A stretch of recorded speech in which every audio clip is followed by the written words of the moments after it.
Alors bien, Mathieu Sans, dis-moi, tu es jeune président de Super Bannière La Pionnière, Oui.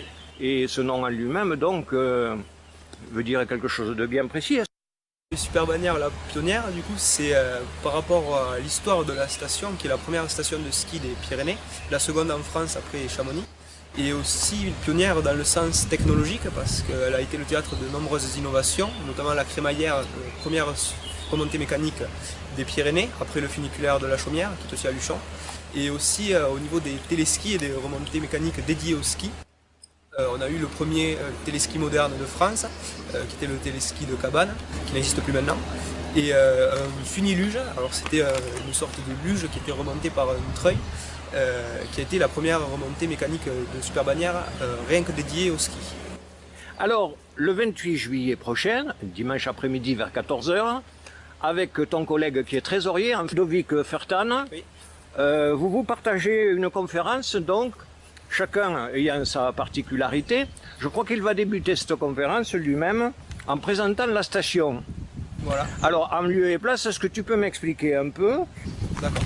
Alors ce qu'il va faire en fait, c'est partir des origines de la station en 1911 et retracer pas à pas l'histoire de la station avec les pistes de ski qui ont été aménagées, les remontées mécaniques et au fur et à mesure pour arriver jusqu'à aujourd'hui. D'accord. Est-ce que ça inclut par exemple la patinoire? Oui, tout à fait. Il va parler de la patinoire, Ouais. de ce qui s'y est passé. Oui, et ces skis anciens avec lesquels on pratiquait le ski à l'époque, tout ça, c'est à base de photos parce que je crois comprendre que vous allez faire une rétroprojection de photos anciennes. Voilà, tout à fait, pendant notre conférence. Donc vous avez une collection, si j'ai bien compris, bien fournie sur toutes ces activités qu'il se passait, à travers ces photos bien évidemment, à cette époque-là, puisque tu me dis que ça remonte en 1911. Tout à fait. Hein?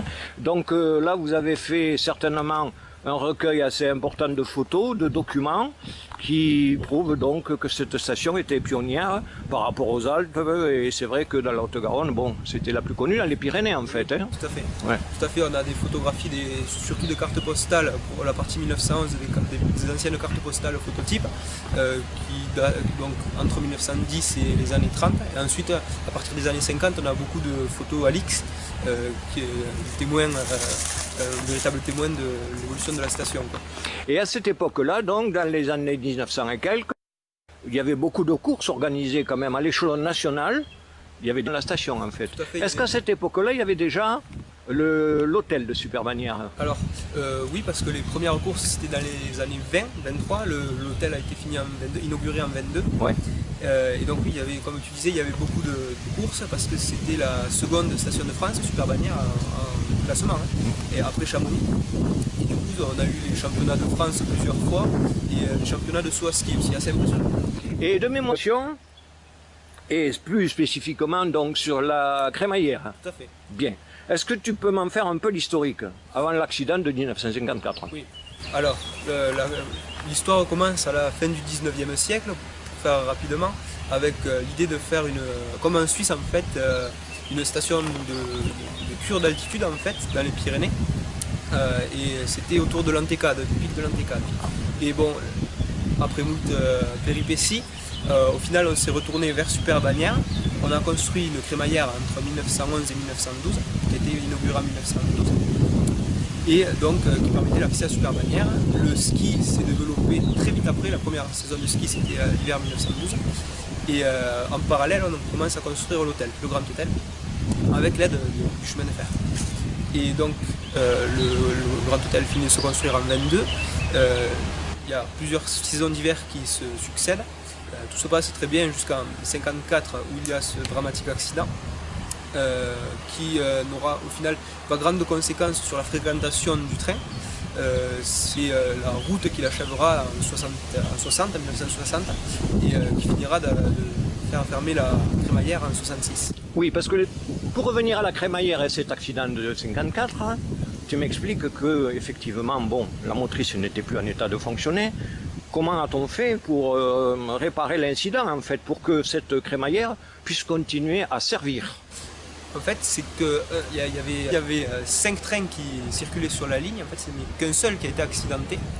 Du coup, on a perdu une machine, une locomotive et 2 voitures voyageurs. Les restes de la machine d'ailleurs sont toujours au fond du ravin de Bagnères-Tigre. Et en fait, il n'y a eu que quelques portions de voies à réparer, c'était minime, c'était quelques mètres au final. Et la circulation a pu reprendre quelques semaines après l'accident. Alors au niveau de la crémaillère elle-même, aucun incident, peu. Très peu, au cours de plus de 50 années de fonctionnement, il y a eu 2 incidents. Le premier, c'était pendant la construction, dû à une erreur humaine. Et le second, c'était l'accident de 54, lui aussi dû à une erreur humaine.